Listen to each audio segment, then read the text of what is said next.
It's a scene that seems to be out of a developing nation where corruption and violence run rampant.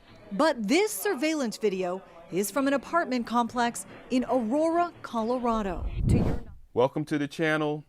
Today, we're diving into a serious issue that's unfolding in Aurora, Colorado. Venezuelan gang members are taking over an apartment complex, and this is a direct result of the current administration's lax immigration policies. So let's watch. It's a scene that seems to be out of a developing nation where corruption and violence run rampant. But this surveillance video is from an apartment complex in Aurora, Colorado. To your knowledge, what are the men in this video doing? They are going through the complex, like I'm told that they are, heavily armed. They patrol the complex. They control who comes in, who goes out. They go from door to door. They have forced their way into many complexes. They have thrown people out. Aurora City Councilwoman Danielle Jurinsky blames neighboring Denver for its sanctuary policies. This is not an isolated incident. This is not the only apartment complex that this is happening at. City council members and people living in the area claim this is part of a gang takeover in several parts of the city. Those claims now getting national attention. So we wanted to go right to the mayor. Mayor Mike Kaufman joins us live via Zoom this morning to talk more about this situation. When you see this video, what do you think? Because I don't live in Aurora, but I think to myself, holy cow, if I lived in Aurora, I'd be freaking out right now. There are 3 apartment complexes that we believe in that where there is a concentration of Venezuelan migrants, and the criminality is unfortunately followed. So we have a task force with local, state, and our federal law enforcement partners working on it to root these criminals out and get them off the streets. That was the mayor of Aurora saying there's at least 3 apartment complexes that are being taken over by Venezuelan gangs. And the FBI is involved. The FBI knows about this and they're tracking these gangs, or this gang. And I'm going to let you hear what the FBI Director Christopher Wray has to say about this. Those seen in this video, though, believed to be associated with the violent Venezuelan gang Tren de Aragua, designated by the U.S. Treasury Department as a transnational criminal organization, closely watched by the FBI. We're certainly tracking that particular gang, TDA, as we would refer to it, whether it's their drug trafficking, extortion, kidnapping for ransom, different kinds of violent crime. 4 Venezuelan migrants associated with the same gang were just indicted for this jewelry store heist in Denver. 2 others believed to be involved in the attack of New York City police officers in Times Square in January. And the suspect in the murder of Laken Riley has connections as well. Now, this is becoming a serious issue. Had I not seen this video, I probably wouldn't believe that Venezuelan gangs were taking over apartment complexes in the United States. If I had not seen the video, if someone just told me about this, I would say this is not happening. How could this be happening? But with the video footage that we have now, we can see that this is actually happening. And these gangs are not just in Colorado. They're not just in Aurora. They're in Denver. They're in New York. Lincoln Riley was killed in Georgia. So it's becoming a pervasive problem, okay?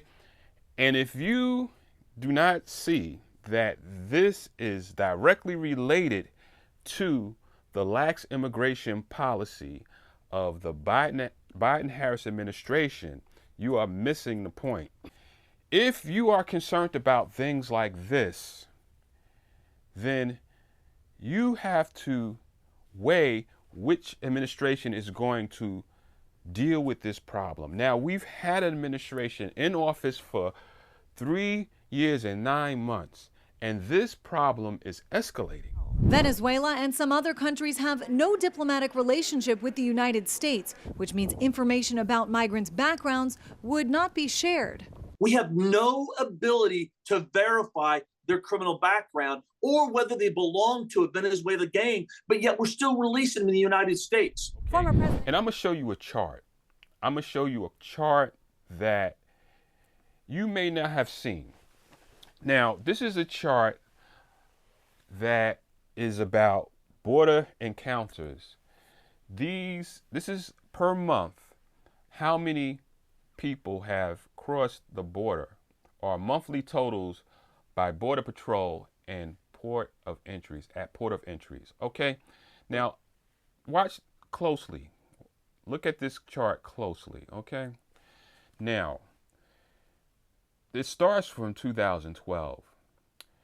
And from 2012 to 2020, we had 30,000 people crossing the border a month, around between 30 and 60,000. In 2019, we had a wave, so it spiked to 150,000. But Trump was able to get it down to the lowest point. Here we are in 2020. And just before Biden and Harris took office, it was about 30,000 a month coming across the border. Okay? Right after they took office, look at this chart. Look how the numbers of people that are crossing the border illegally climbed. By 2021, we were at 210,000 a month. And then it went to 240,000 a month. And then it went over 240,000 a month. And then just last year, it got to 270,000 a month. And then it peaked at 300,000 a month. This is the difference. From 30,000 a month, they handed them a country that was getting 30,000 people coming across monthly, and they ran it up to over 300,000.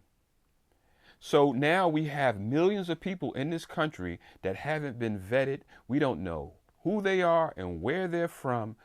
And the current administration and Kamala Harris, they do not have a plan to rectify this. They don't have a plan, okay? If you don't have safety and security, you don't have anything. If you don't have a country that the number one job is to maintain your safety and your security, then you don't have a country. If your country is thinking about how to take care of people from other countries and neglecting your safety and your family's safety, then you better change that government. When I see reports like this showing an apartment complex being taken over, overrun by migrant gangs, my choice in November becomes crystal clear. It's a simple choice for me.